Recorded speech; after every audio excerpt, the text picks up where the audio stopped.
Hello everyone. I'm glad to see you on my channel. The story I'm going to tell you today is pure. It is true that all the bad things that happen in life happen for a reason. It is said that we can appreciate the good things, the things when they happen to us. I hope you enjoy this story. I wish you a pleasant viewing experience. Hey you, can't you see where you're going? Barry stopped the car outside the store.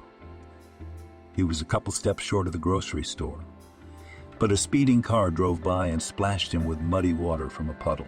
What kind of people? With a little profanity to go along with it, Barry looked at his ruined suit and couldn't find the right words. How am I supposed to show up at City Hall looking like this? Did you happen to memorize the number? He turned to his son. What a lousy town this is. People in our town are more cultured and don't behave so brazenly on the roads. Barry tried to shake the dirt off his suit with his hand. He didn't have time. Don't worry, we'll stop at the mall and get you a new suit. We're not going back, Osborne reassured his father. It was pointless to postpone the visit to City Hall. Today they had to sign a contract for a turnkey construction project. For the sake of this contract, they have already traveled 200 kilometers. Osborne would not delay the meeting with the mayor for the sake of a dirty suit. Osborne would realize later that day. Up there, upstairs, someone wanted this fateful meeting to take place. They stopped at the nearest shopping center. They went up to the second floor and just popped into the first menswear department. A girl came up to them, a girl who looked very much like the one Osborne had lost long ago. He'd been looking for her for a long time, but Hillary had disappeared without explanation. She had simply left him, most likely for another, more successful young man. Ignoring Osborne, she offered them a choice of several suits for business meetings. She took them to the fitting room, and while they were choosing, she disappeared in an unknown direction. Osborne would have rushed after her without even thinking. He watched from the side as the girl slung the strap of her handbag over her shoulder. She exchanged a few words with the cashier and hurriedly left the department, without even glancing in his direction. Isn't that her? It's so similar. The gait, the facial expressions, the smile. Osborne thought to himself, remembering their last meeting 6 years ago, when Hillary, without explanation, packed up and left without even saying goodbye. The search for her was unsuccessful. Her parents remained silent. Her friend shrugged her shoulders in surprise. There's certainly been a change in her appearance. From a shade she has turned into a searing brunette. If earlier she practically did not make up, now there is a nude makeup on her face. She looks, of course, flawless, like she doesn't even wear makeup. The girl was completely indifferent, looking at Osborne as if he were a complete stranger. Of course it looks very similar, but it was probably not her, Osborne reassured himself, when his father, already satisfied with his appearance, stood at the cash register and paid for his new suit. Osborne plucked up the courage to ask the girl a question. Tell me, please, the girl who was next to you recently, isn't Hillary by any chance? That's correct. Hillary, that's our manager. She owns the store. The clerk answered with a smile. She handed Osborne the bag in which he had packed his father's dirty suit. Without wasting another moment, they exchanged pleasantries and hurried out of the store, figuring in their minds that Hillary would be here tonight to collect the proceeds.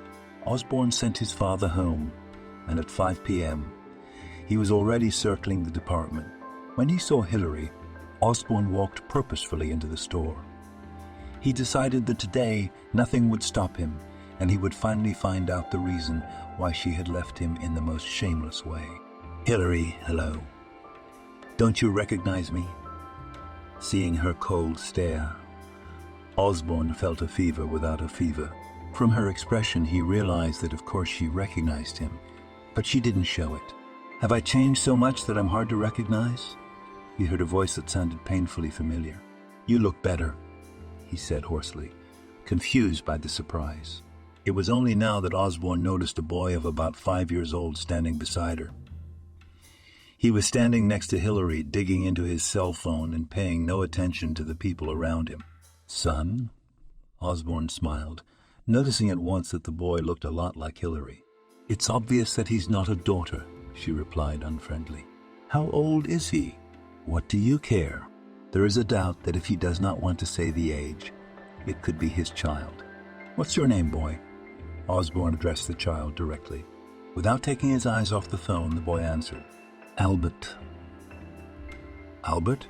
How old are you?" "5." The child mumbled idly. "It will be soon," Hillary clarified. "Mom, have you forgotten how old your son is?" "I was already 5. He got off the phone and looked at his mother in surprise. "Where's your daddy?" "My dad left me and my mom before I was born." "Didn't he, Mom?" Albert looked at Hillary, waiting for her to confirm his words. Osborne choked, squatted down in front of Albert. "Maybe your mama left your daddy." "Left your daddy? Stop talking nonsense." She raised her voice. Hillary remembered the day Osborne had invited her to the movies. He was waiting for Hillary outside the theater.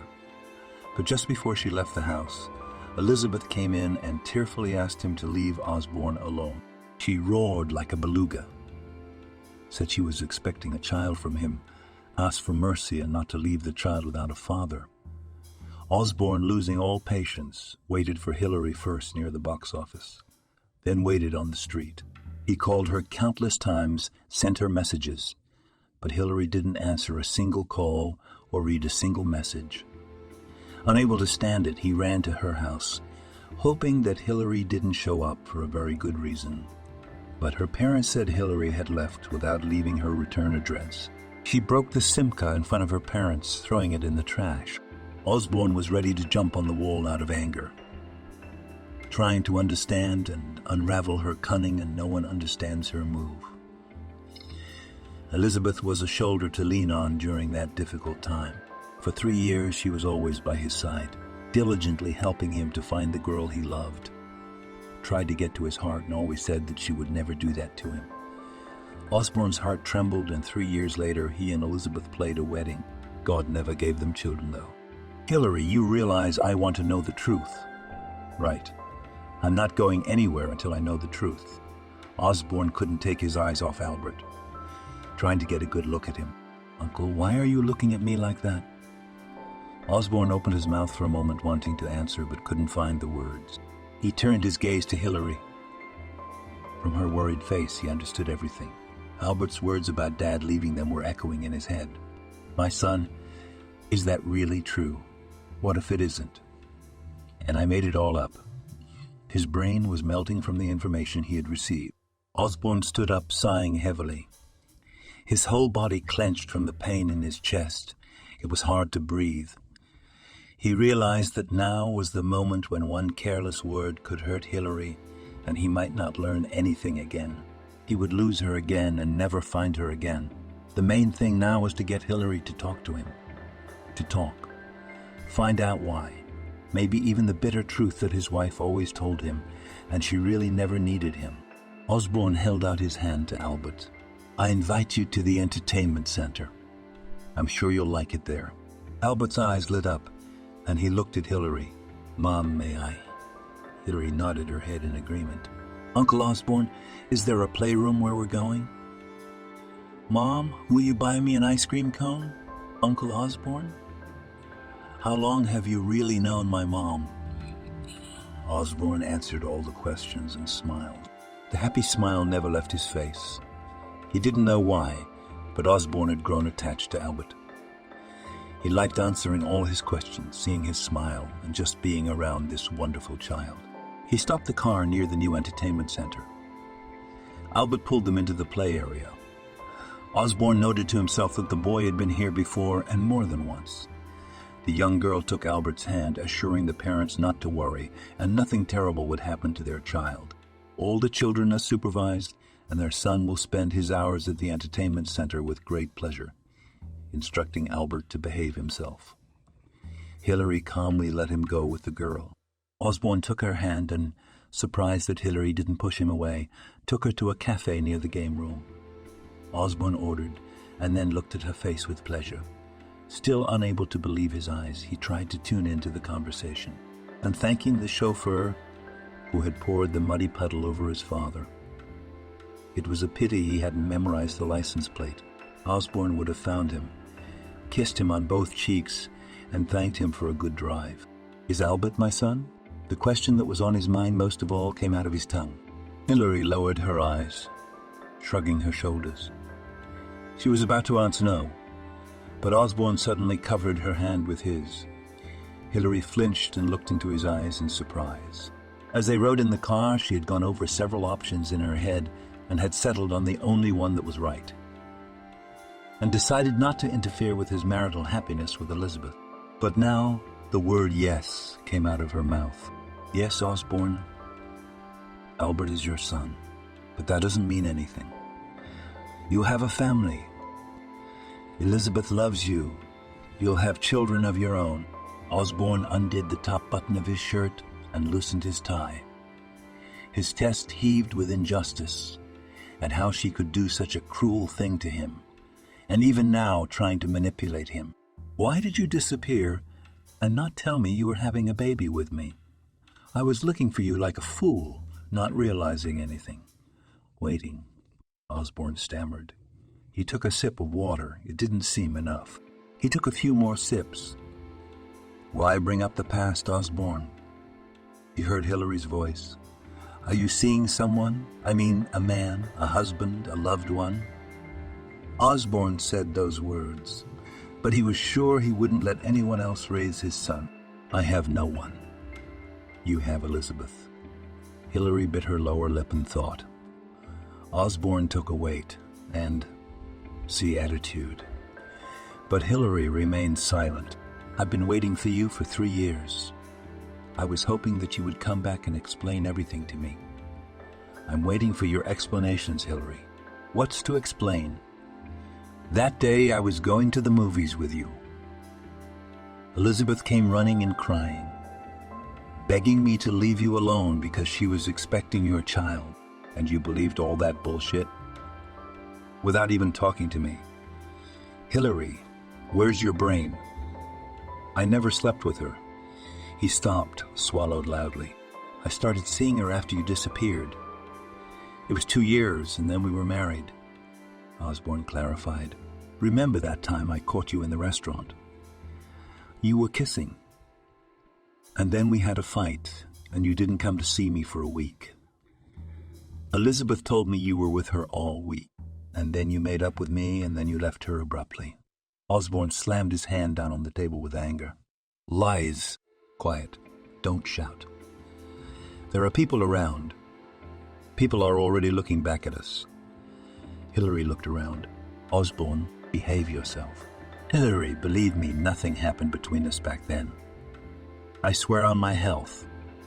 And I've told you before, and I'll tell you again, that kiss was an accident. She kissed me as a joke." I was surprised and shocked by her action. He put his hands around his temples and started rubbing them. They sat in silence for a while, staring at each other. "Now you know everything. I didn't want to tell you about my son. But as it happened," she furrowed her brow and sighed heavily. "Let's not tell Albert you're his father yet. You're going to leave now, and he's going to bombard me with questions I can't answer. That's out of the question." "All right, Hilary, that's enough. You've made a mess of things already. How dare you hide your son from me? I've always loved you, and I love you now."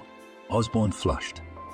He clenched his fists in anger at his wife, Hilary, at what she had done, and even now he's trying to do what she wants to do. "Don't forget you're married. I'm not going to come between you two." "Did Elizabeth know you had a son?" He interrupted her. Osborne was not going to listen to any more of this nonsense. He looked at Hilary intently. She turned away, barely holding back her tears. Osborne's eyes darkened. "I'll kill her." He understood without words. "She's a monster.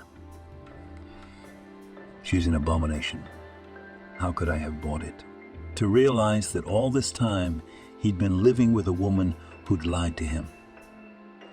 Lying without remorse, and yet appearing to be a calm and loving wife. It was disgusting and even disgusting. Hilary stood up and gestured to the time. Time to pick up Albert. You stay here, I'll go get him myself. No, I'll go with you. Don't forget he's my son too. Osborne called a waiter, said a few words, and hurried after Hilary. Mommy, Uncle Osborne. He ran right up to them. Osborne also held out his hand. Albert did not hesitate to give him his own. Albert was overwhelmed with emotion. He choked and swallowed his words and told about his new fairy tale journey. Osborne listened with pleasure, smiled, and wondered together with him. He asked questions, which Albert answered with pleasure. They drove up to the house about 10 o'clock in the evening. Uncle Osborne, come and visit us. I'll introduce you to my grandmother. Osborne looked at Hilary questioningly. He didn't want to leave his son. Osborne had already imagined in his mind that they were one happy family. Will you come in? Hilary hoped he would refuse. If you'll let me. Osborne exhaled loudly and noisily, realizing finally that he probably had no rival. If he did, Hilary wouldn't have invited him over for a night out. The cats were scratching at his soul again. They scratched at his soul with such force that it became unbearable to think and breathe. If Elizabeth hadn't put a stick in his wheels, he would have found Hilary in no time. But Elizabeth was always there for him, going to her parents, calling her grandmother. She'd come up with the answers and give him the information she wanted. Good evening. Osborne cringed under Suzanne's gaze. It was hard to make eye contact with this sweet grandmother. Good evening. She looked at Hilary in surprise, but Albert turned his attention to himself, talking for the third time about where they'd been and what he'd been doing at the Reese Center. That's it. That's it. Grandma stroked her great-grandson's head. She glanced at Osborne and smiled at Albert, listening to his confused story. It's late. Let's run to the shower and go to bed. Susanna Petrovna left Hilary to socialize with Osborne. She barely got Albert to bed. He kept trying to play with Uncle Osborne, tried to get Granny to show him her toys. Then he asked Uncle Osborne to read him a story. He only calmed down when Osborne came into his room. He agreed that tomorrow he would pick him up with his mother from kindergarten, and they would go out again. Osborne went into the kitchen. Hilary stood with her back to him and looked out the window, mentally setting herself up for the most serious conversation of her life. Osborne opened his mouth, but his wife called him. He dropped the call, then dropped the call, then dropped the second. Third. Without thinking, Osborne put the phone on silent. But Elizabeth didn't calm down, called Hilary. Elizabeth is on the phone. What can I tell her? Nothing. Put her phone on the blacklist. Osborne wrinkled his face in squeamishness. Talking to his wife didn't fit in with his plan. I can't do that, Osborne. How does she know you're with me? My father, I think. That's even better. Let her prepare herself thoroughly. Let's see how she turns herself inside out this time. Don't think about her. Let's talk about us. Osborne took her hands in his. Tell me about your life. How have I been? Hilary grinned. At first I was very angry with you. Then I found out I was expecting a child. I wanted to get rid of it, but my grandmother wouldn't let me, saying it was a big sin. I graduated from university by correspondence, but I didn't go to work by profession. I opened my own store. My parents helped me. My grandmother gave me all her coffin money. Said she wasn't going to die anytime soon. Didn't you ever want to tell me about your son? When Albert was born, I was still single. I wanted to. I really wanted to. But Mom said she sees you with Elizabeth all the time. And Elizabeth called me and said you two were in love. I didn't want to put you in the position of having to choose. I knew it wouldn't be in my favor. It's all my fault. I'm filing divorce papers tomorrow. We don't have children, thank God. They'll divorce us quickly. Let her look for another sucker who will tolerate her double standards. I can't even see her. Osborne didn't get home until the morning. He sat in the car for a long time. He calmed himself down and set himself up for a long and productive conversation. "Where have you been?" Elizabeth ran out into the hallway as soon as she heard the creak of the front door. Her eyes sparkled with hatred. A crooked grin contorted her face. "Don't you have a clue? As far as I know, you can anticipate every move I make.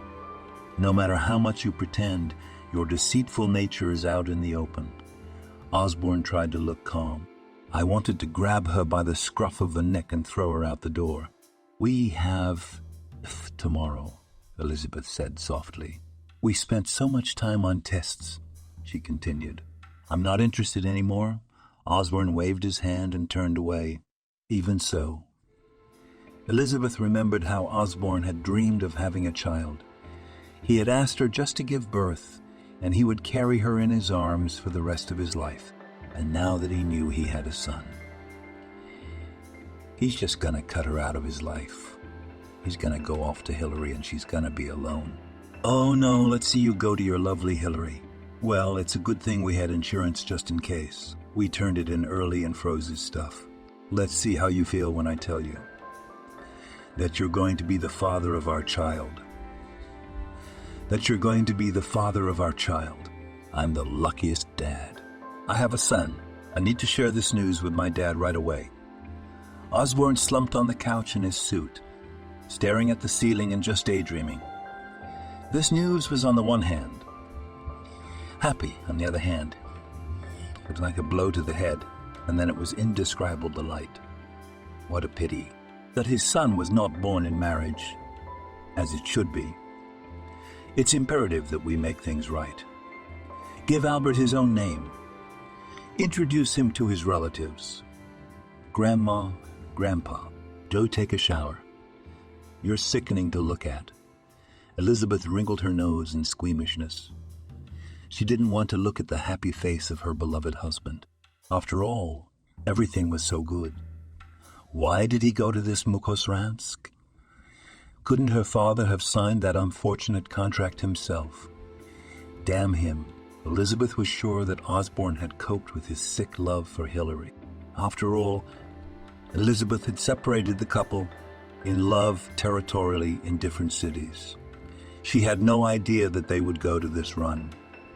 Down Mall, and her husband would meet his beloved Hillary. "Osborne, think carefully about your behavior.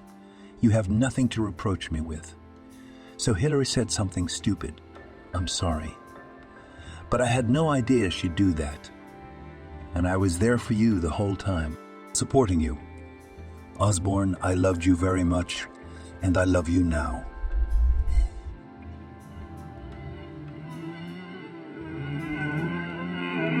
Elizabeth struggled to find the words to justify her actions. "Well, why don't you say something? Don't forget that I was young and stupid then. I didn't realize what I was doing. Let's take an hour nap. I have to be at work in the morning. Leave me alone. Don't touch me. Don't make me angry." Osborne closed his eyes and remembered his son's happy face and smiled. He'd never been that happy. Unless it was when he was a kid, when his parents bought him a whole carton of ice cream, brought it home and delighted Osborne to no end. "I forgot to warn you. I'm filing for divorce today. There's no point in dragging it out. I'm not going to live with you. I want to always be with my family. You should see what a handsome and intelligent son I have." Osborne sighed and shook his head. "Have you said everything? Keep a close eye on your Hillary.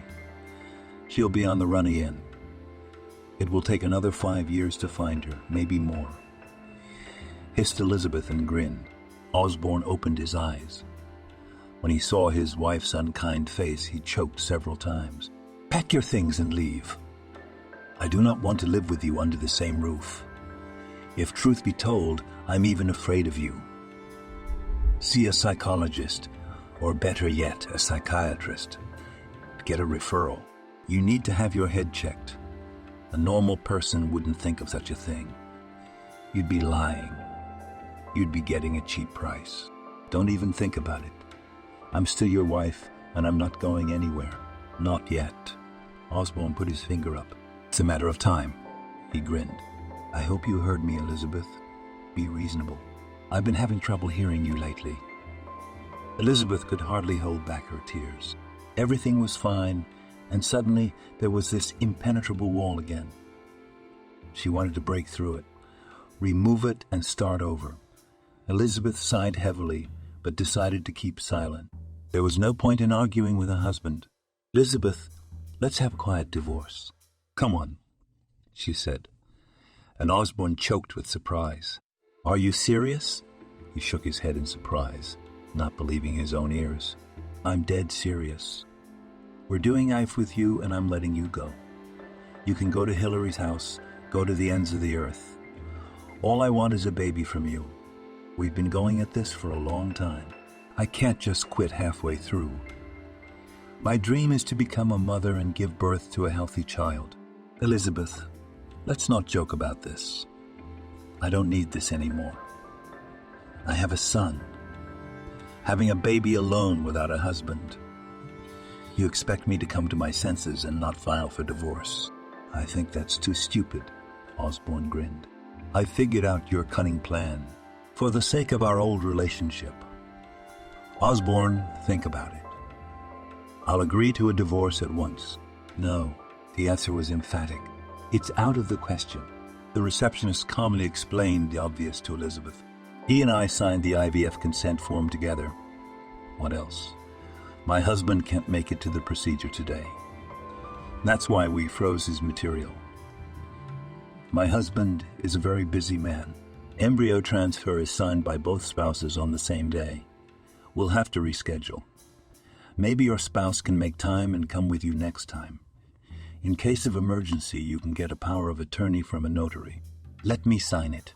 You saw perfectly well that your husband agrees to it. Elizabeth opened her handbag. She took out a puffy envelope. Here you are. Take some candy for the children. A little present for my husband and me. I hate bureaucracy, especially with so little risk involved. My husband is sure he has all his papers in order. Elizabeth's fingers were trembling with excitement, and the envelope in her hands was shaking. Wiping her tears, she handed the envelope to the girl. Elizabeth, I don't even know what the right thing to do is. All right. I know your husband agrees. Sign for him. I hope Osborne Igorovich won't kill us for this. Don't even worry. My husband will be very grateful to you. He's worried and praying for a positive outcome. All right. All the bureaucratic hurdles have been cleared. Now let's go to the OR. The girl took the envelope and put it in the desk. I hope my labors will not be in vain. Elizabeth looked at her doctor with a pleading look in her eyes. It happens. Some people come to us several times. I hope that I can do it right the first time. Elizabeth crossed her fingers for luck and went into the operating room. Hello. Osborne, this is the EVF Center. We've changed our minds. My wife and I are getting divorced. Osborne interrupted the receptionist. We understand, Osborne. Don't worry, no one will do the procedure without your consent, the girl reassured him. Did she come to your center without me? Don't worry, Osborne. Everything's under control. I hope so. Osborne exhaled. Thanks for calling. He hung up. They're getting a divorce. The husband said he didn't want it. That's what I thought. The doctor grinned and shook his head. Don't forget to give her the envelope back. The doctor sighed heavily and walked briskly into the operating room. Elizabeth, I'm sorry, but without the written consent of your husband, we can do nothing. The doctor, with a guilty smile on his face, spread his hands. It seems to me that for his signature, I generously thanked your clinic. Or did you think that's not enough? Did you decide to make more money off me?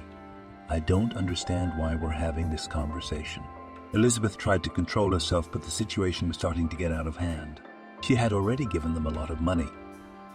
Did they really think it wasn't enough? Her eyes glistened involuntarily and she blew her nose. The doctor handed her a napkin. Please go to the receptionist. She will explain everything to you. The doctor shifted his gaze to the uncomprehending nurse and left the operating room with a quick step. I don't understand. Elizabeth pulled the cap off her head with trembling hands. If they ask for more money, we'll have to go to Osborne. And he's not likely to agree to that. He's spending his funds on other people now. Elizabeth shrugged, remembering Hillary. What happened again? She turned to the receptionist and turned her gaze to the envelope that lay safely on the edge of the table. Elizabeth, the thing is, we can't help you. We've contacted Osborne. You don't have to go on. That's what I thought. Elizabeth grabbed the envelope. A wry grin appeared on her face. It was very difficult to cope with her growing sense of irritation and nervousness. Her mood was changing with every word she uttered.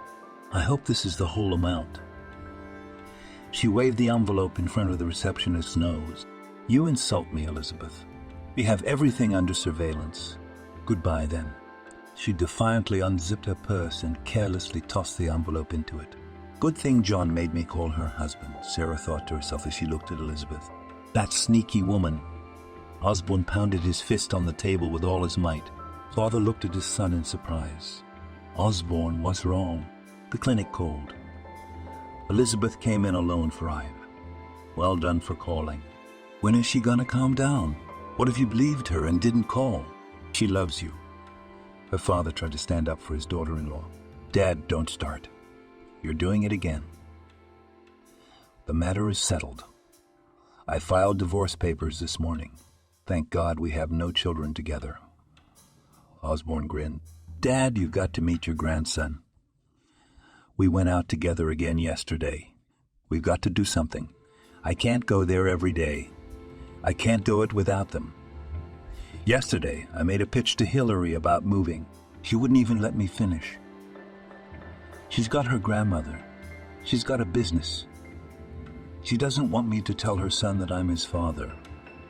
Osborne looked at his father thoughtfully. I want to see my grandson myself. But I have my doubts. Is the child yours? His father raised his left eyebrow and looked at Osborne. It's mine. It's mine. I believe Hillary, and the timing is right. I'll have it analyzed to reassure you. But I don't care what it says. I'm going to marry her anyway. Albert is my son. I felt it instantly the first time I saw him. Osborne smiled at his father with his trademark dazzling smile. Osborne turned his head at the noise in the waiting room and was disappointed to find that the office had been entered without knocking. Loudly clumping her heels, Elizabeth slid in. She burst in like a fury and interrupted the conversation. Speak of the devil, Osborne cursed quietly. You should knock. He made a disgruntled face. He didn't want to see his wife lately. Elizabeth is a beautiful woman, no doubt about it. Legs from the ears, a beautiful face, breasts at her. She was pleasant to look at. There were no outward blemishes, but compared to Hillary, she was a total loser. Hillary might be shorter and her legs might not be as long, but she was his Hillary. Osborne caught himself thinking that he had never felt a special sexual attraction to his wife. Why he had married her, he could not understand until now. Elizabeth defiantly pushed back her chair and sat down opposite Osborne. Tell me, what have I done to you? I've been running after you like a mommy all my life. You're the only one I've ever lived with. Daddy, you have to feel sorry for me. Put some authority on him. When Hillary showed up, your son didn't even notice me. She's slipping. She's pulling a handkerchief out of her pocket.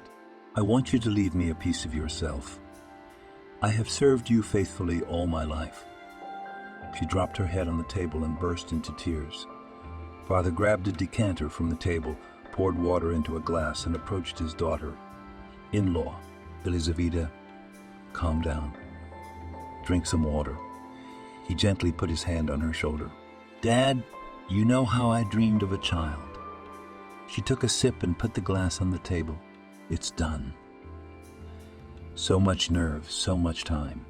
Osborne laughed and clapped his hands together. Consider the concert for the viewers' requests over. Go pack your things. I don't want you in my apartment tonight. Were you hoping to suckle on me like a leech with life and suck my blood for the rest of your life? Didn't work out, so you decided to involve your father. No, you definitely need to get your head examined. Elizabeth, it's not funny anymore. You're becoming a danger to society. Comedy's over. My favorite woman will give birth to my children. But it's not you, Elizabeth. Your son left me because of that bitch. He won't talk to me, won't sign the IVF consent form. He treats me like a filthy yard dog. Bitter tears were streaming from her eyes. They prevented her from speaking clearly. Elizabeth swallowed her words but continued to complain. I hate that bitch. I won't let her run my life. Influence and destroy everything I've built up with so much hard work. Don't you dare call Hillary trash. You better take a look at yourself. You're destroying everything in your path. Osborne cut her off in a tone that brooked no objection. I'm destroying. Right now, your dear Hillary has insolently meddled in our family. She gave birth to a child of her own, and she took everything away from me. Took away my husband and even my dream of being a mother. Hate her so much. Elizabeth was no longer shy in her expressions. Her face twisted into a contemptuous grin. You come anywhere near Hillary and I'll wipe you out. I warn you, if a single hair falls from her head, or my son's head, I'll make a chopped cutlet out of you, said Osborne with an impenetrable expression. But don't get your hopes up. There's no telling how your fate will turn out. Baby Hillary has already found a replacement for you. It is better to pay attention to those who sincerely treats you. Notwithstanding, the father again decided to stand up for his favorite daughter-in-law. Barry had always been good to Elizabeth. He recognized her as a loving and faithful wife. Father, if you take her side, I'll never lay a hand on you again. Osborne rudely cut Father Osborne off. You go pack your things and move in with your parents. You and I didn't buy anything when we were married. There's not much to divide. My father owns the firm. The property issue goes away. There's nothing more to talk about. Hillary, please believe me. I want Albert to call me Daddy, and I want you to be with me always. Osborne looked adoringly at his favorite woman. Hillary could hardly contain herself from screaming. I do. Hillary had imagined and hoped many times that Osborne would find her. He'd come back with a big, beautiful bouquet of flowers. He'd beg her to forgive him, give her a ring. We'll get down on one knee and make a long-awaited proposal. Lost speech, learning that he has a growing son and will constantly thank her for Albert. But her dreams remain unfulfilled. You have a wife. Hillary could barely hold back a tear. We'll be divorced soon. Don't even think about it. Elizabeth had already packed her things and gone to her parents. Osborne had a suggestion on his tongue to move her and her son into his apartment, but he held back. He didn't want to push his authority on Hillary. But Hillary is no longer the naive girl who looked Osborne in the mouth 6 years ago. She's a grown-up, self-sufficient woman. She's got her own life, and she's not going to let Osborne into her heart just yet. Why did you tell your son that Dad left you? Osborne asked the question that worried him the most. Didn't he? Did you want to justify yourself in my eyes? Hillary raised her eyebrows in surprise. Of course not. If you hadn't gone away. Osborne, let's not talk about what happened 6 years ago. How did you manage to marry a girl who betrayed you? If you married her, you loved her, and maybe you still do. Maybe I left so you could figure it out, which is exactly what you did. Hillary was unstoppable. The resentment came up to her throat again. Hillary took a few deep breaths to reduce the anger. I've always loved only you and never forgotten you. Osborne tried to make it up to her. It's noticeable, grinned Hillary. I want to make things right. We owe it to our son to be together. We don't owe anyone anything. Let's not rush things. I'm afraid that Albert will get attached to you, and you'll play father and disappear. Don't talk nonsense. I love you, and I don't need anyone else. Let's go to my place tonight. I want Albert to meet his grandparents. How do you envision it? Just separated from his wife, and here we are with our son. I can imagine the surprised eyes of the neighbors. No, that's out of the question. At least not yet. Osborne could talk for a long time. But Hilary's demeanor made it clear that the conversation was over, and there was no point in continuing. What a woman, Osborne thought to himself, and decided to obey her. Oh, Elizabeth, what are you doing here? The neighbor on the landing stopped and looked at her from head to toe with undisguised curiosity. What has changed much? Became even more beautiful. Did you leave a husband? He slowly shifted his gaze to the bags. Can you help me carry them home? No problem. I'll do anything for you. Anything I want. Elizabeth remembered her mother's story that he divorced his wife. Now he lives with his parents and doesn't work anywhere. Will you help me take revenge on one insolent person who snuck into my family and divorced me and my husband? She did not take her eyes off, watching the neighbor's reaction. What do I have to do? The neighbor asked interestedly. It's not a big deal. Just a little scare. Just take her child and play with him for 2 days at your dacha, to make her realize that it is immoral and can even be very dangerous to meddle in other people's families. Elizabeth, it's a dangerous occupation. The neighbor started to deny it. I'll pay you well. She took out of her bag the envelope she'd gotten back at the clinic. I hope this will be enough. The neighbor took the envelope, twirled it in his hands, looked into it, and whistled in surprise. He raised one eyebrow and looked at Elizabeth. How did you have to be pissed off to give up that much money? Speak matter-of-factly. Will you help me? Rubbing her hands together contentedly, Elizabeth was already imagining the worried and crying face of her sworn friend. I like the sum, but the idea is not. I'm sorry, Elizabeth, but I myself have a child growing up. True, I divorced my wife and my son stayed with his mother. But for my child, I'd tear anyone apart without a drop of regret. It was unexpected. Elizabeth pressed her lips, hummed, and threw down from above. You're a bastard, Jervis. I thought better of you. It was an inhuman effort to restrain herself from laughing in his wrinkled face. She could barely hide her contempt.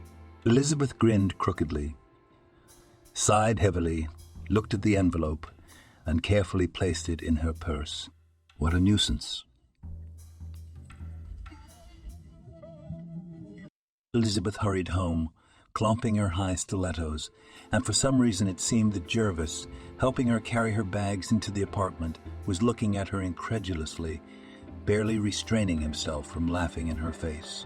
Thank you, she said. You're welcome, replied the neighbor, and waved goodbye and silently left the apartment. Hilary had literally run away from Osborne that evening. The mood was disgusting. For 6 years, feelings had not disappeared, and even on the contrary became even stronger. The soul screamed and rebelled. Osborne was the only man in her life, and she was just another. And if it were not for his son, then perhaps Osborne would not have divorced his wife. These thoughts were tearing her apart. However, even realizing this, Hilary could not give up this relationship. Barry could not wait. When the son brought a test for alleged paternity, and there in black and white were put the numbers 99.9, he began to ask Osborne to show, introduced, brought to visit the only grandson. But Osborne resisted and began to prove that it was not time yet. Hilary was against it and would not allow it yet. And then Barry decided to act on his own. Without saying a word to anyone, he found out the address himself. He made the necessary inquiries and drove to his grandson's home. After dialing the apartment number, Barry leaned into the microphone and said affectionately, Hilary, it's Osborne's dad. Could you open the door for me, please? Mama, come in, came the surprised voice of the future daughter-in-law. Hilary met Barry on the landing. Hello. Is something wrong? She asked worriedly. I want to meet my grandson. How long can you keep the truth from your child? Hilary froze on the spot, swallowed loudly, and began to speak excitedly and unintelligibly. Butu! Yo. I don't know. Albert doesn't know yet. I haven't told him yet. I've explained it to Osborne. Now we're going to go over it with you, Hilary. Listen to me and do as I ask. How long do we have to wait? Let me at least see my grandson. Albert is 5 years old, and Grandpa hasn't even seen him. Hilary. My friends are gonna laugh at me. Barry spoke loud and clear. He decided he'd only leave after meeting his only grandson. Come on in, she said in an unhappy voice. While Hilary went to fetch her son, Barry had time to meet his grandmother. He piled the presents from the bags onto the coffee table, but his grandmother just shook her head and shook her hands. Where are all these presents going? They wouldn't fit in the room. I can't go to my grandson's house empty-handed. I went to a children's store for the first time and my eyes went wild. What beautiful toys children have now. Barry stopped half speaking because he saw Albert. He stood modestly near Hilary and looked at the strange man in surprise. Hi, I'm your grandpa. Daddy will be here soon. Mom, is this my grandfather? Albert held out his hand incredulously and looked at Hilary. Meet Albert, this is your grandfather. Smiled Hilary at him. Where's my daddy then? The intercom buzzed. Here comes Daddy, Barry said affectionately. All four of them went straight to the hallway. Hilary opened the door and let Osborne into the apartment. Hilary, I had nothing to do with this. My father took the initiative. I didn't even know. Osborne looked at his father unhappily. Uncle Osborne, are you my father? He heard his son's voice. Yes, Osborne said quietly. Hooray! Albert jumped up and hung around his father's neck. Osborne held Albert close to him and squeezed his eyes shut. Then he started kissing him randomly on his cheeks, on his forehead, on his nose, and I knew right away that Uncle Osborne was my daddy. Albert turned his head and looked at everyone with a satisfied smile on his face. Barry was wiping away a stingy male tear. Grandma was just sniffling, her tear-red eyes downcast. Hilary smiled at her son's delight. Osborne, too, could not help his feelings. He turned away from everyone to hold back the tears and not to cry himself. Osborne blinked often, still holding his son tightly in his arms. Albert wrapped his arms around his face, turned and looked up at his father. He smiled and began to wipe away his tears with the palm of his hand. Daddy, don't cry. It's good that I have you. Albert clung to Osborne again. Don't let them say I don't have a daddy now. I'll tell everyone at daycare tomorrow that I have my daddy back, Albert said in a serious tone, and Osborne smiled happily. Albert, I love you more than anything in the world. If I'd only known I had you, I would have come much sooner.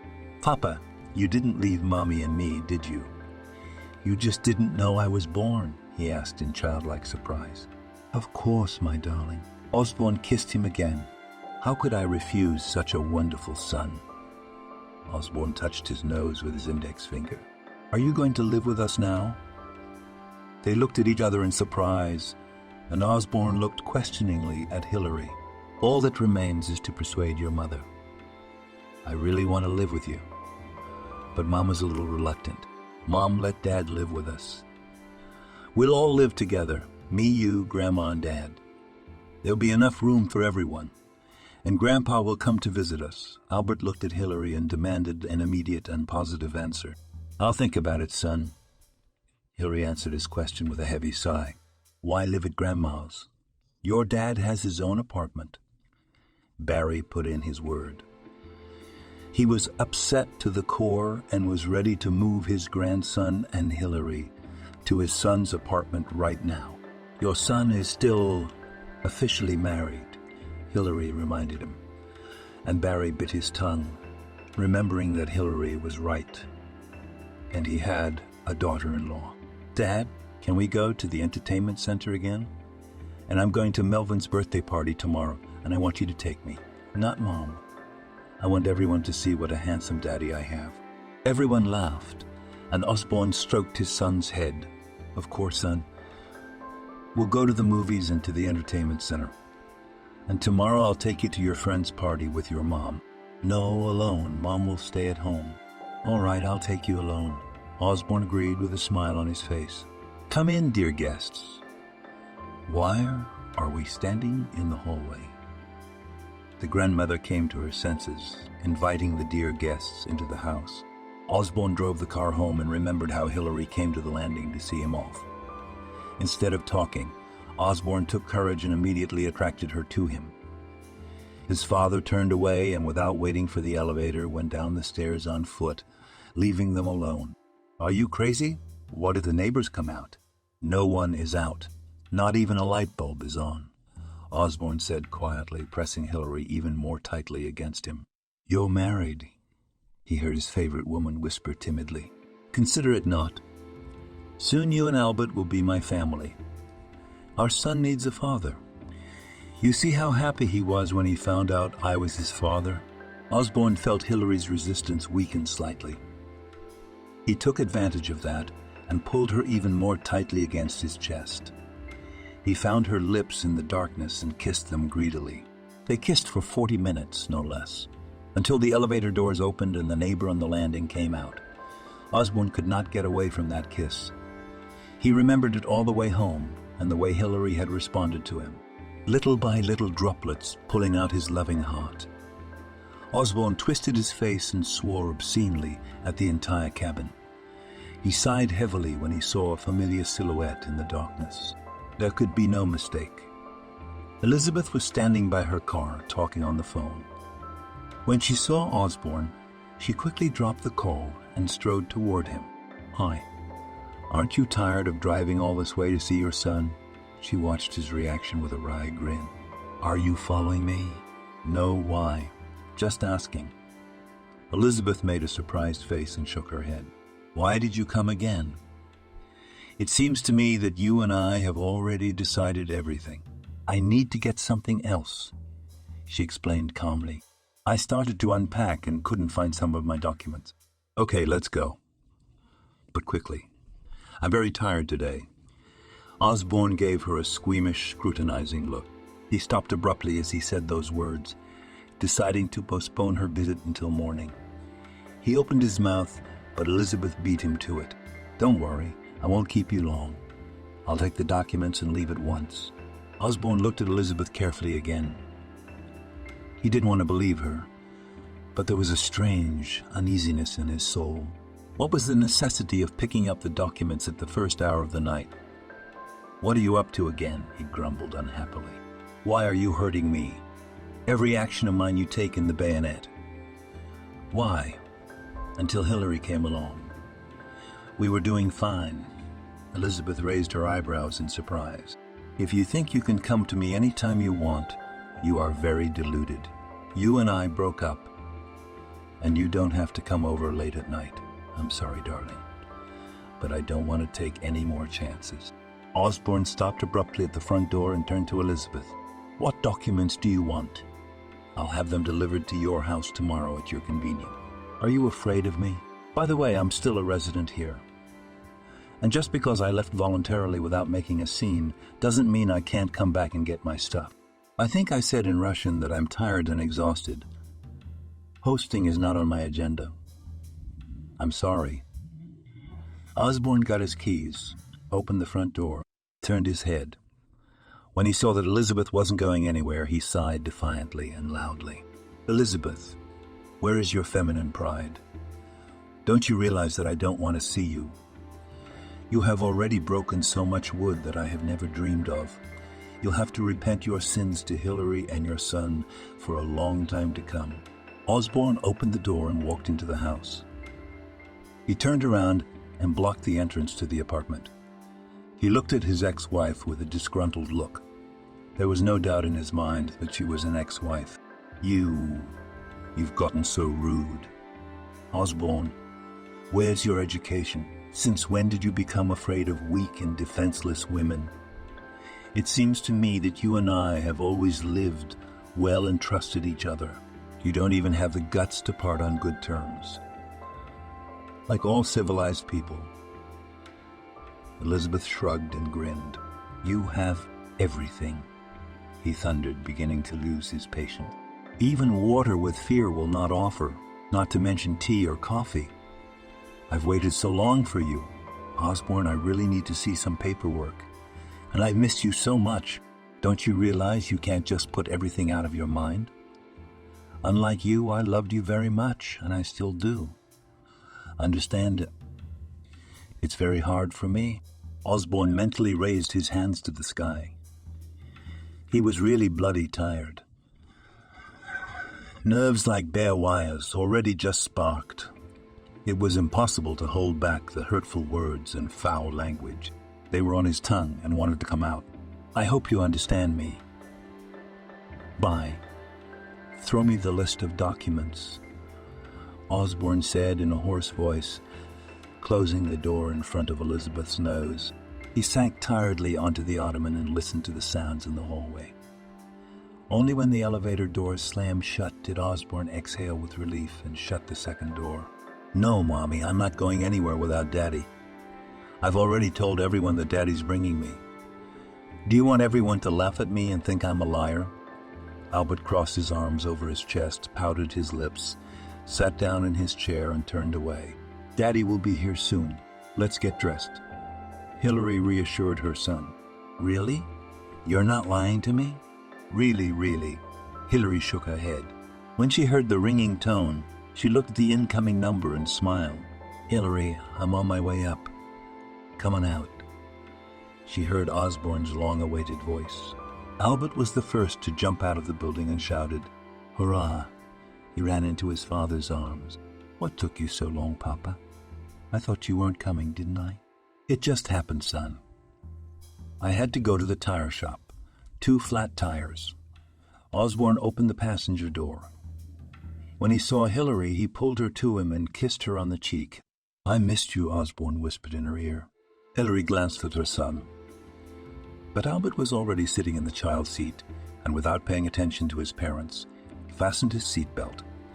Hillary ran into her department just for a few minutes. Today, she and her son are going to Osborne's parents.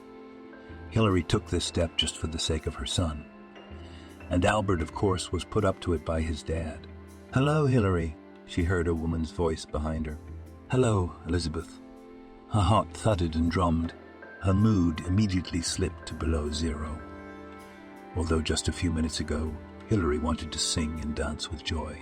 Let's talk, Elizabeth hissed angrily. I wonder what about? Don't we have anything to talk about? We have one husband for 2. In case you've forgotten, I'm not married yet, but that doesn't stop you from sleeping with another man's husband.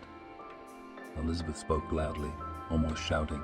I'm not sleeping with Osborne. He's the father of my son. I can't forbid him from associating with Albert. Hillary shrugged his shoulders. That's how you talk. You used to tell everyone it was just your son. Elizabeth grabbed Hillary's hair, wrapped it around her fist and pulled sharply. If I ever see her near my husband again, let me go. Hillary intercepted her hand, but Elizabeth held her hair tightly in her fist.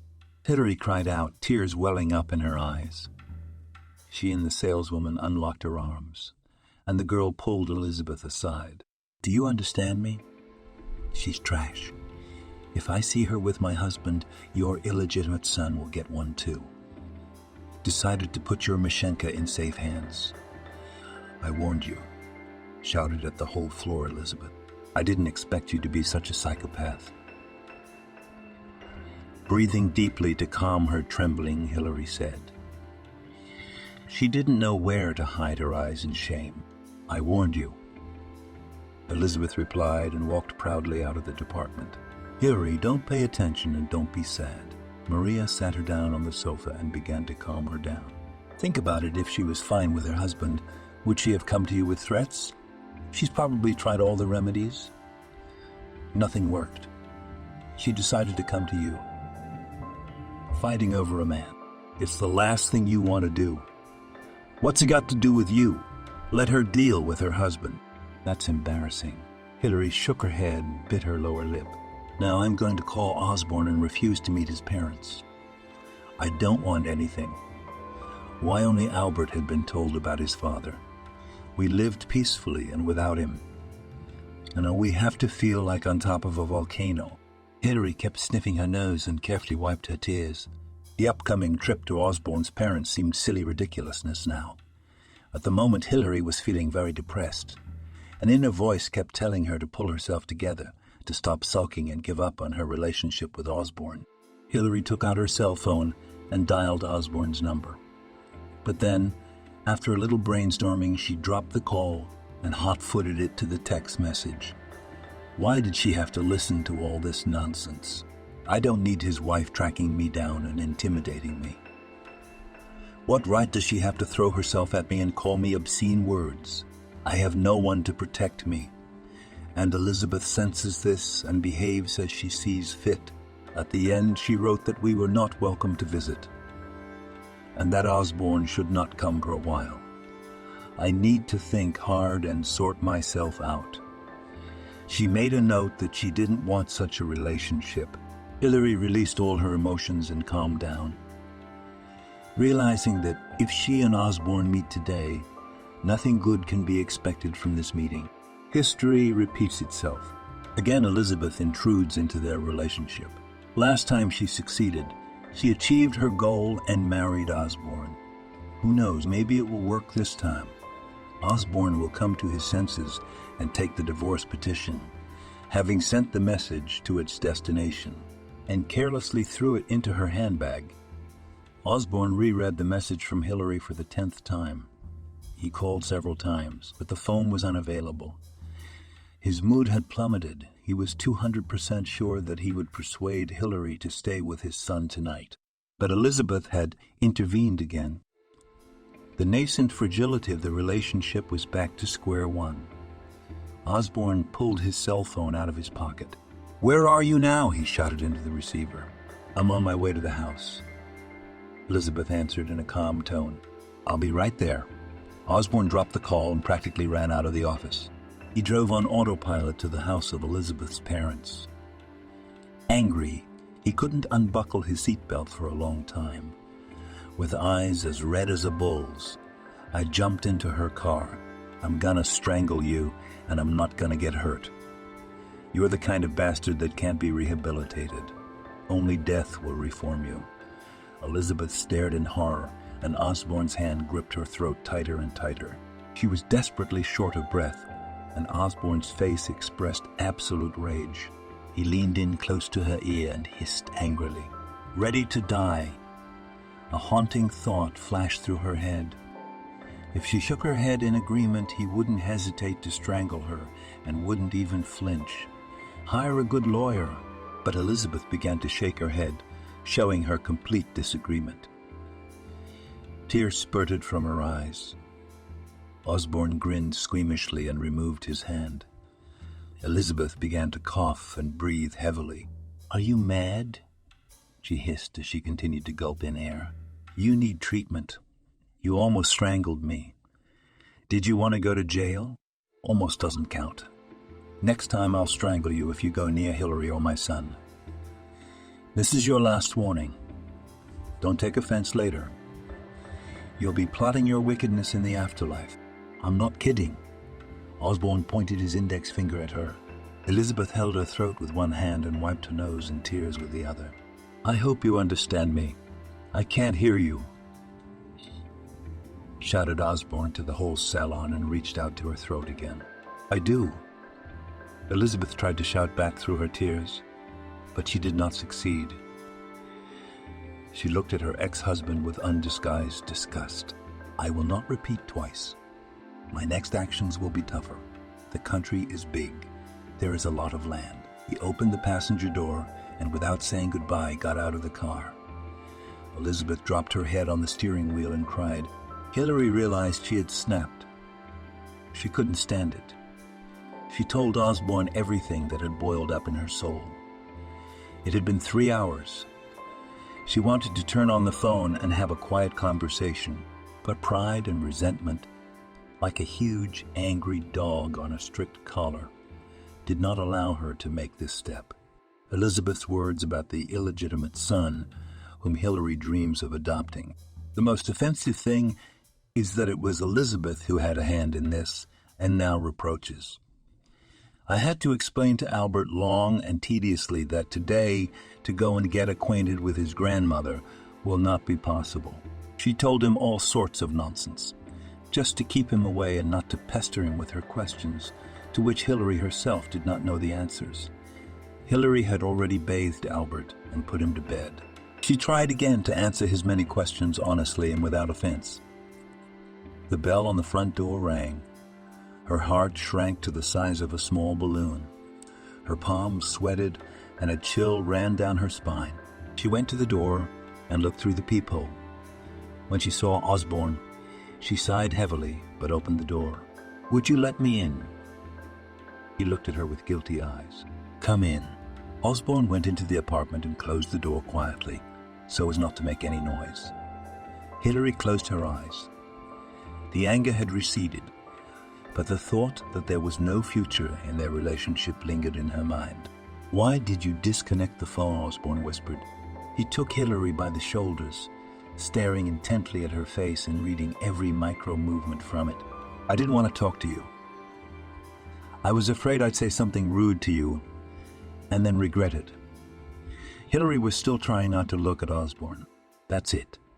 He tucked a lock of hair behind her ear and then ran his fingertips gently over her cheek.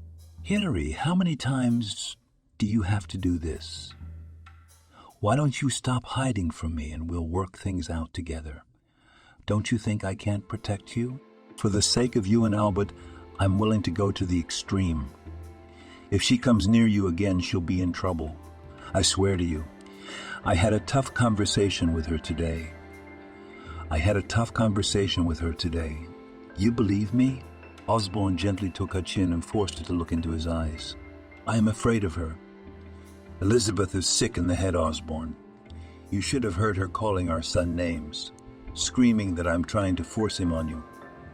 I can't imagine the eyes I'll be wearing to work tomorrow. I'm so ashamed." Hilary sniffled with resentment. "Remember, you have me now. Your troubles are my troubles. When we're together, we're safe from Elizabeth. I explained it to her today. I repent to you that I had to use a little force. But there's no other way to deal with her. She doesn't understand simple human words. I was afraid you'd grab our son and run away again." Osborne held Hilary close and kissed the top of her head. "When I got your message, I freaked out. I jumped in the car and raced to Elizabeth's. You don't want to know what happened between us. But take my word for it, it was not easy for her. I explained clearly that I would go to extreme measures. I hope she understood me and made the appropriate conclusions," Osborne continued. "Do you believe me?" Hilary nodded her head silently. Osborne sighed heavily and kissed her gently on the top of her head again. "Hilary, I won't leave you alone anymore. Let's decide something." Osborne looked at her expectantly. He was anxious for Hilary's immediate consent. Even his insides clenched into one big lump from nervous tension. Hilary stared at one point and bit her lips. Then she pulled away from Osborne and grinned crookedly. "What if it doesn't work out? I don't even think about it. We'll make it work. Don't you doubt it. I'm sure of it, and no one can change my mind." Osborne said in a confident tone, "Get a divorce first." She bit him where it hurt. "When you're divorced, then we'll talk. Right now, this conversation is inappropriate." Hilary broke free of his embrace. "Hilary, I'm warning you. I'm not going anywhere tonight. I'm already dreaming about this road at night." Osborne made a hurt face. "All right, I'll make up the couch for you." "I hope Grandma won't mind," Hilary agreed. She held out her hand to him, and they went into the kitchen together. "But first, I'll make you some tea." "Not a bad suggestion." Osborne smiled his charming smile. Elizabeth sobbed in the car, remembering all her worthless life. How she had fallen madly in love with her almost ex-husband. How she had pursued him, stepping on her own pride. In the end, Elizabeth was left with nothing. Today, for the first time, she was frightened to see the hatred in her husband's eyes. Osborne defended his beloved Hilary with such unbelievable tenacity that Elizabeth was afraid for her life. She was not on a joke, chickened out, trying to get out of his strong hands. Osborne squeezed her throat so hard that Elizabeth was ready to say goodbye to her life. Who would have thought that this evening would end like this? If Elizabeth hadn't fought so desperately, she might not be alive anymore. In those short, tense minutes, her whole life flashed before her eyes like a movie. Realizing that she was on a hair's breadth from mortal danger, Elizabeth finally decided that she didn't need a man to hold her back. It is not worth wasting energy and time on a man who does not love you, and probably never did. At one time it seemed that her love is enough for two, and now they both suffered. Elizabeth from unrequited love, and Osborne from the fact that he still loves Hilary and has never felt something like that for his lawful wife. Soon they will be divorced, and it will all be over before it even begins. Having cried enough, Elizabeth consoled herself with the thought that she was still young. She has her whole life ahead of her. Perhaps when she calmed down, Elizabeth would meet a man who would really love her. She would have a child and live as well as Osborne. Elizabeth opened the door and stepped out of her car with determination. She looked around with a haggard look and red, tear-stained eyes. With shaking hands, she took the keys out of her purse and quickly dashed down the driveway. No more. From now on, she would learn to respect and appreciate herself. She was tired of being afraid of something, of lying and dodging, fawning over Osborne and his relatives, trying to please them to please. This no one appreciated and will never appreciate it. A man cherishes a woman when he loves her, and Elizabeth Osborne has never loved and will never love. First of all, it is necessary to do everything to look worthy in the eyes of people around her. Do not look at how her former acquaintances and friends live.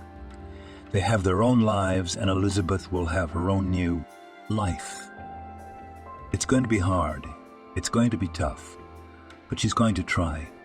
It's not a given that she'll succeed, but it's worth a try. Before moving Hilary and her son into her apartment, Osborne called a cleaning company and made sure that everything was shiny and not even one small detail did not remind his beloved of his ex-wife. One room he hastily converted into a nursery, filled it with toys and games. He even bought some school supplies, just in case. However, when he showed Hilary his bachelor pad, he immediately said, if she is embarrassed by the fact that Osborne lived here not alone, but with Elizabeth, one word and Osborne will sell the apartment without a second thought, and with the proceeds they will buy another. For him, the main thing is that Hilary nothing embarrassed and did not remind of his past life. I don't care where to live. The main thing is with you and our son. His eyes sparkled with happiness, and the smile never left his face. Osborne gently stroked the still flat belly of his beloved woman and continued the thought in a tender voice, and with our future little princess. By the way, you've thought of a name for our daughter. We have plenty of time. Hilary waved it off. I want to name my daughter Laura. Is that okay with you? No way. Of course I mind. Hilary wrinkled her face in a grimace. Where did you find such an old-fashioned name? Let me take over this mission. You're not very good with names. You'd better do your job, Hilary replied in a serious tone. Maybe you're right. Osborne scratched his ear thoughtfully and looked guiltily at his wife. The evening promised to be unforgettable. Yesterday, he and Hilary had married, and today she, as his lawful wife, is moving into his apartment. Osborne dreamed of a lavish wedding, with a veil, expensive, beautiful dress, with a limousine. That champagne flowed. Friends congratulated and drank to their health and family happiness. But Hilary flatly refused to celebrate. She agreed only to a modest wedding in the registry office and a dinner in the circle of the closest people. There is nothing to be done. The word of his beloved wife for Osborne, the law. With relatives modestly sat in the restaurant. Grandfather and grandmother could not admire Albert and his favorite daughter-in-law. You're lucky to have a wife, What a wonderful grandson she gave us. And soon she will give birth to a granddaughter, whispered Barry in his son's ear and glowed from the happiness that fell on his head like a polished samovar. We will thank her all our lives for the continuation of our family. Barry could not stop praising his daughter-in-law. What was the husband thinking about? Hilary rested her head on Osborne's shoulder. The word husband made him dizzy. At that moment, Osborne felt like the happiest man. He had sorted out all the problems related to his ex-wife. After that incident when Osborne almost took her life, Elizabeth lay low and didn't bother Hilary anymore. She kept a certain distance from Albert, did not bother them with his stupid and idle chatter. True, a couple of times called Osborne, but it was purely business calls, and to his new family had nothing to do. Elizabeth, continuing to live with his parents, tried to meet with a man but realized that this is not her man in terms of relationships. They quickly split up, not having lived a month. Strong feelings for her ex-husband has not yet cooled. Elizabeth became friends with her neighbor on the staircase landing, using a couple of him alcohol. They are together in this way to relax, sharing memories. Elizabeth tearfully recalls her carefree life with Osborne. The source of all her troubles and failures, she considers Hilary. After all, it was Hilary, according to Elizabeth, brazenly climbed into her family and destroyed everything that with such painstaking labor built Elizabeth, as soon as Osborne for the first time took his long-awaited newborn daughter in his arms. It was impossible to describe in words his emotional state of mind. He held the little lump to his chest and did not hesitate to cry with happiness. He thanked Hilary for such a truly royal gift and could not look at his diminutive little copy. Now Osborne was absolutely sure that children are the flowers of life, and it is good that they will grow and bloom with him during a long and happy life. Taking his wife from the hospital, Osborne immediately warned everyone that soon they would return for a third child. Hearing her husband's words, Hilary categorically shook her head and decisively replied that 2 children were enough for them. Thank you for watching this video to the end. Subscribe to the channel. Like it, write comments if you like the story, and see you on the channel.